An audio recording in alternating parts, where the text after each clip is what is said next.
Welcome to the Widowed Mom Podcast, episode 265, Smiling at Sadness.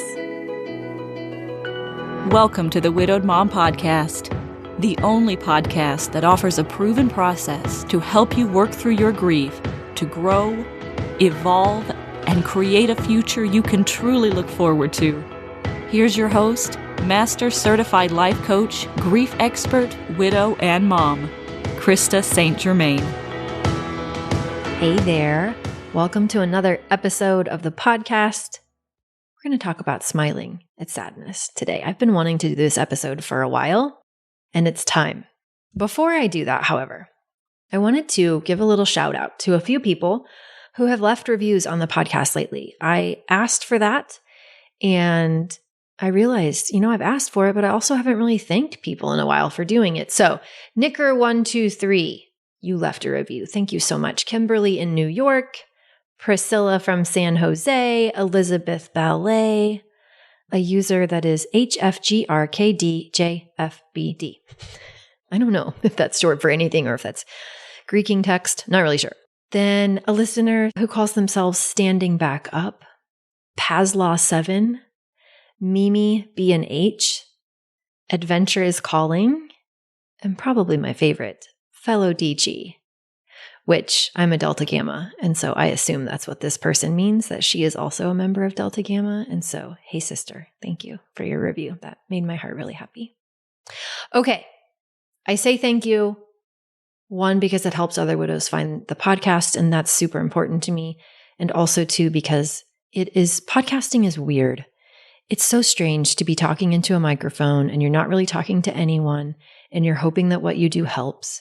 And you spend all this time and effort to do it, and you don't really get immediate feedback, So when you take time to give me feedback, it's really valuable to me, and it brightens my day, and it tells me what you like. And so just thank you for that. I appreciate it. Okay.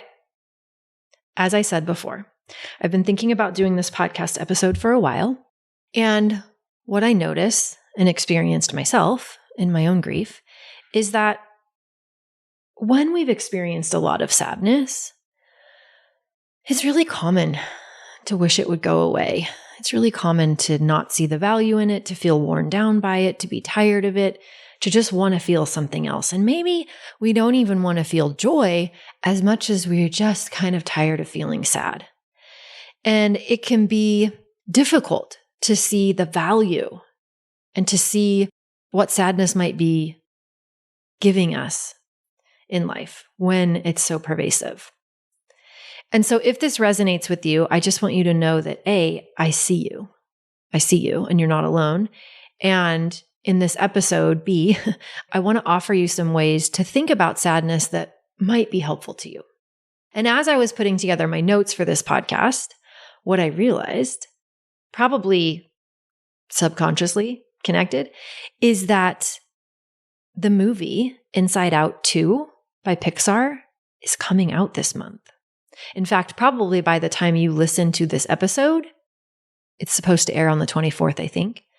That movie will already be out. I'm not sure if it's going to be out in my area. I think we might not get it until a little bit later, but I checked online and it looks like it's supposed to have released June 14th.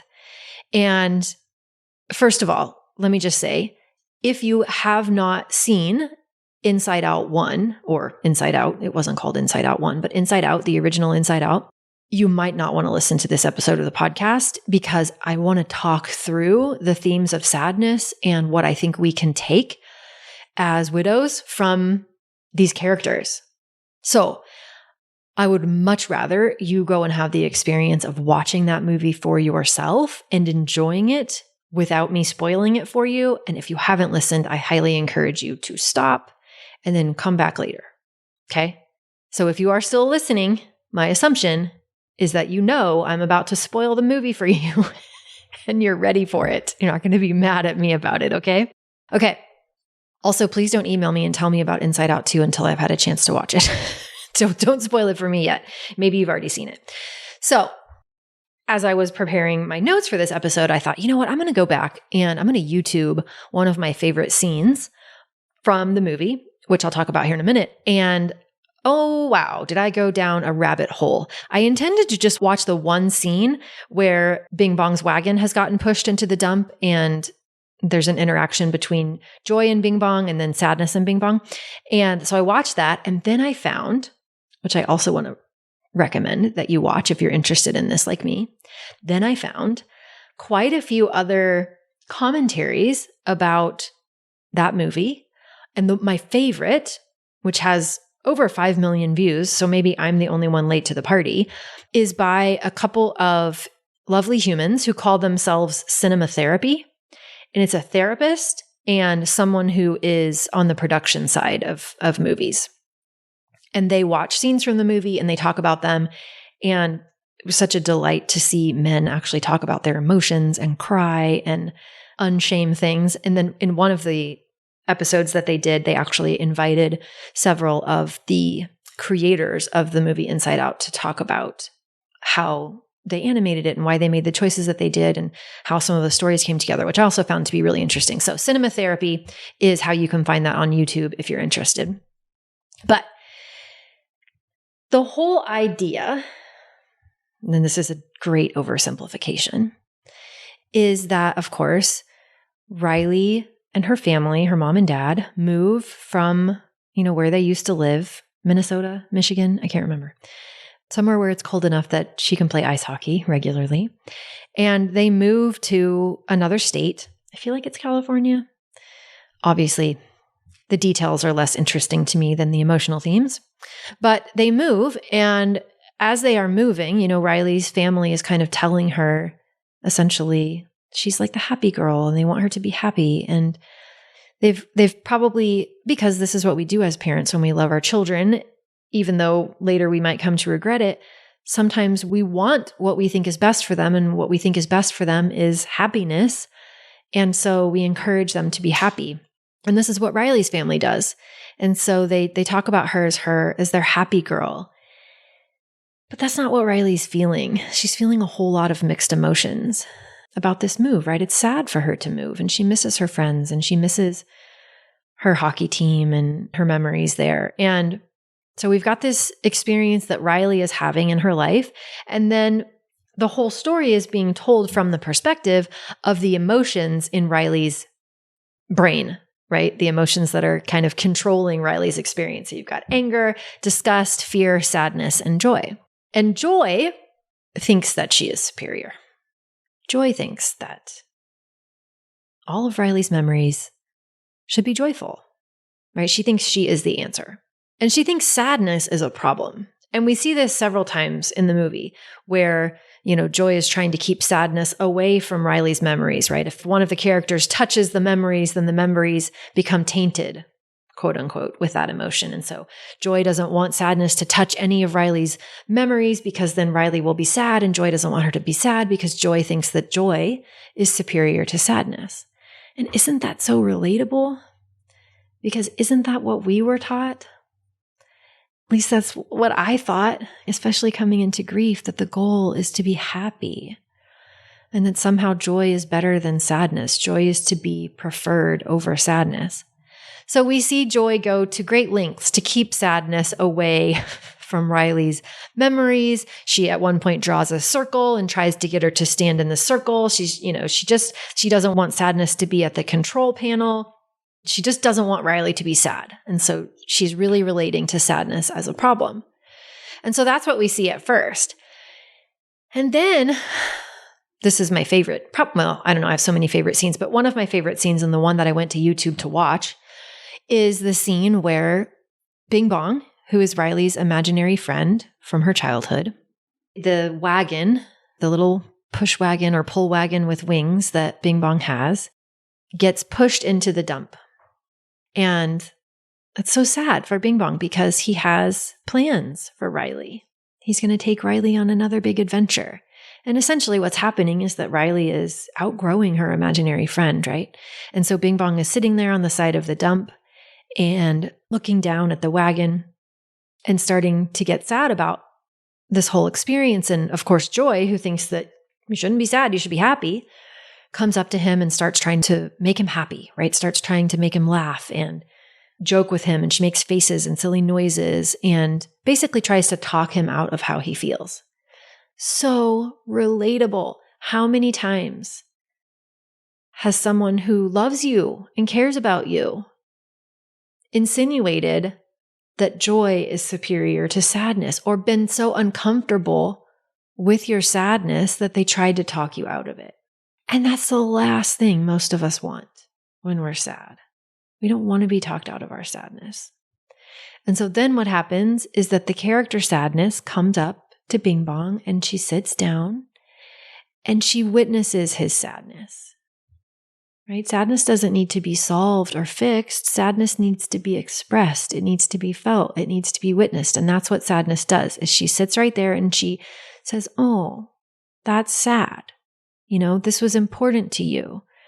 And is there with Bing Bong as he talks about it. And he just expresses that he is sad and Sadness is right there to witness it.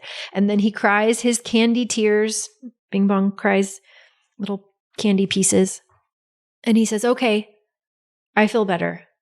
And Joy kind of looks at Sadness and she's like, "What did you do?" And she was like, "I don't know. I just, and then it gets interrupted. Of course, they can't give us all the goodness in one scene. But the idea is, joy is not the answer to sadness.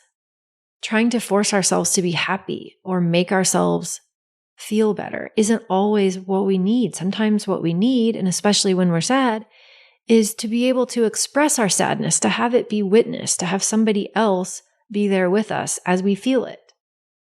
And I just love that. Then, really the progression of the movie is that Joy keeps trying to solve this problem, right? Riley eventually runs away. She gets unhappy. She runs away. And Joy is trying to solve this problem. And ultimately what she concludes, much to her dismay, is that not only is sadness not a problem, sadness is actually the answer. I can't even say the words without crying. Sadness is actually the answer to what Riley's going through.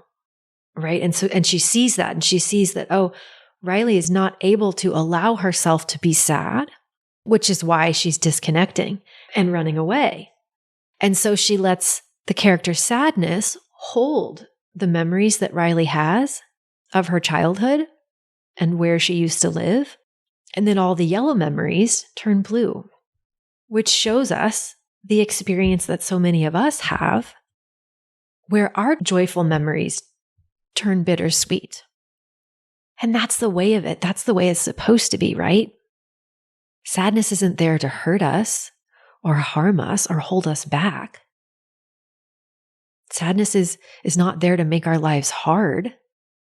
It definitely doesn't need to be fixed, right? Sadness is there to remind us that we've lost something that we care about. And it helps us slow down and it helps us assess what we've lost. And those memories, when we allow ourselves to feel sad, do feel different. That is when they become bittersweet. But we don't have to see that as a bad thing. We can see that as a valuable thing. And I love that. I've seen this movie so many times, and every time I see it, I cry. Every time. I mean, obviously, clearly, I'm recording a podcast about it. I can't even not cry. So clearly, Pixar. Oh, they're like movies made for adults that kids can also watch, but the themes in Pixar movies and the storytelling capability is just, it resonates with me unlike just anything else.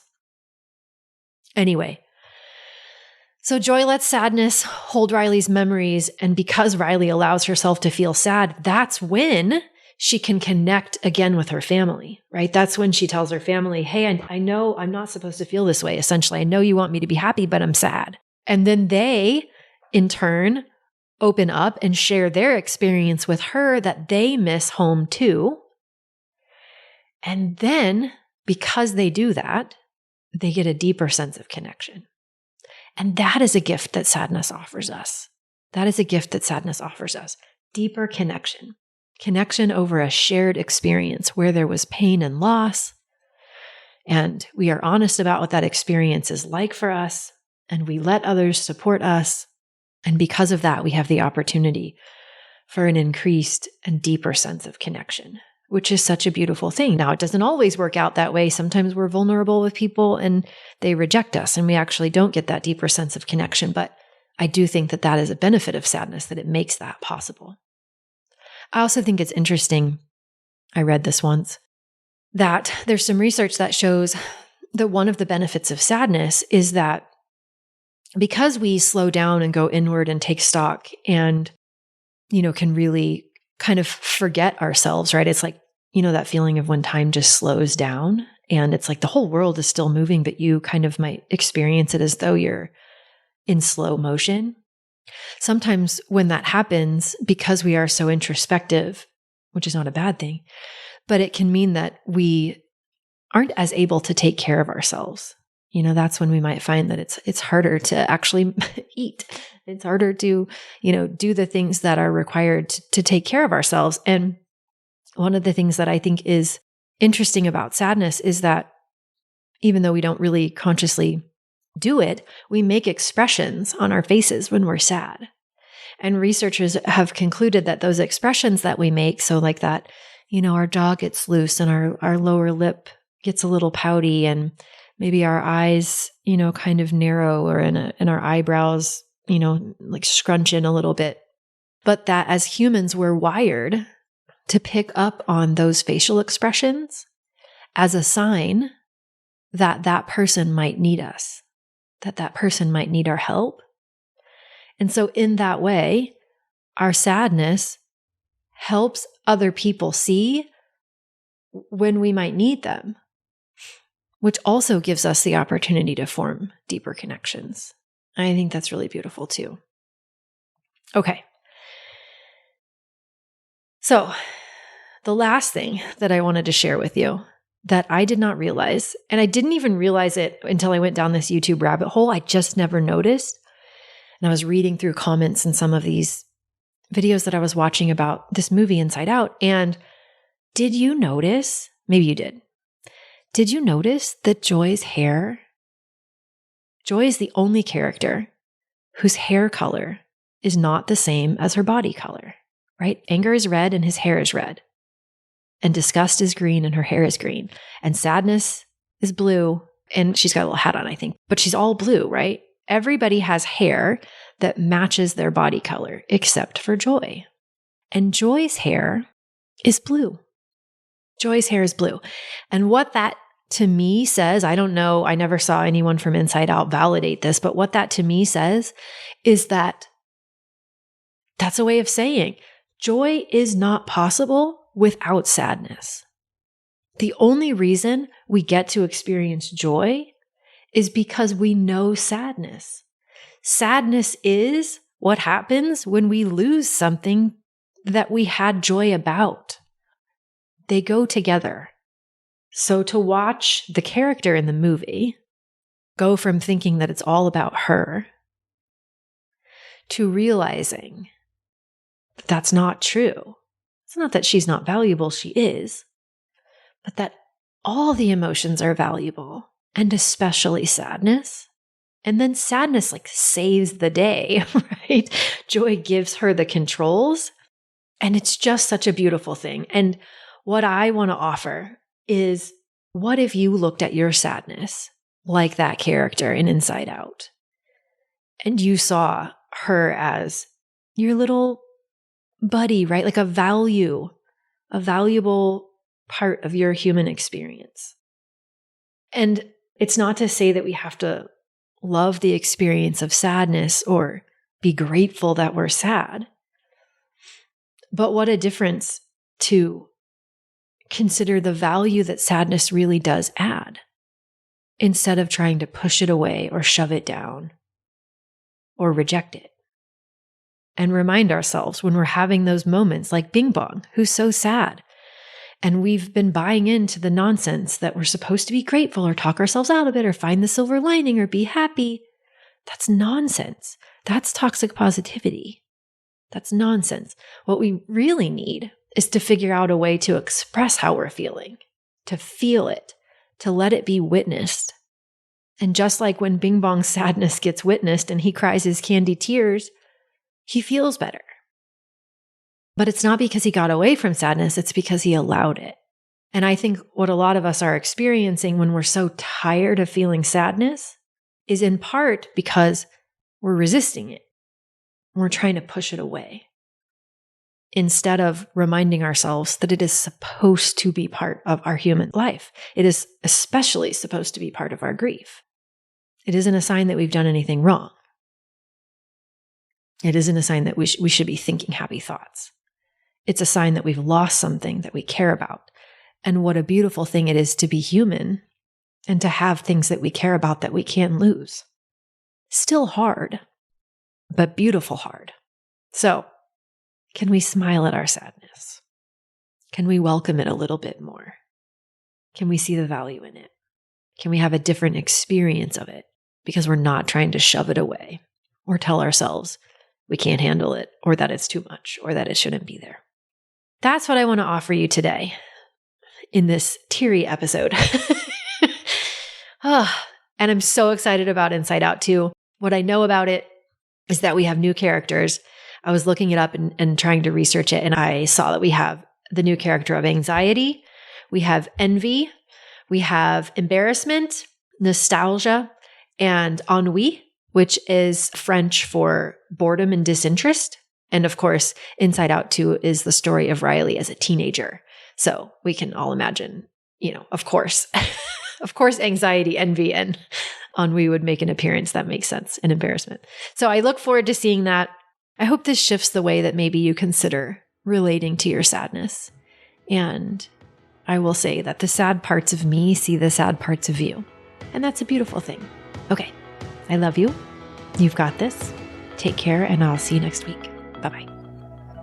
If you like what you've been hearing on this podcast and want to create a future you can truly get excited about even after the loss of your spouse, I invite you to join my Mom Goes On coaching program. It's small group coaching just for widowed moms like you, where I'll help you figure out what's holding you back and give you the tools and support you need so you can move forward with confidence. Please don't settle for a new normal that's less than what you deserve. Go to coachingwithkrista.com and click Work With Me for details and next steps. I can't wait to meet you.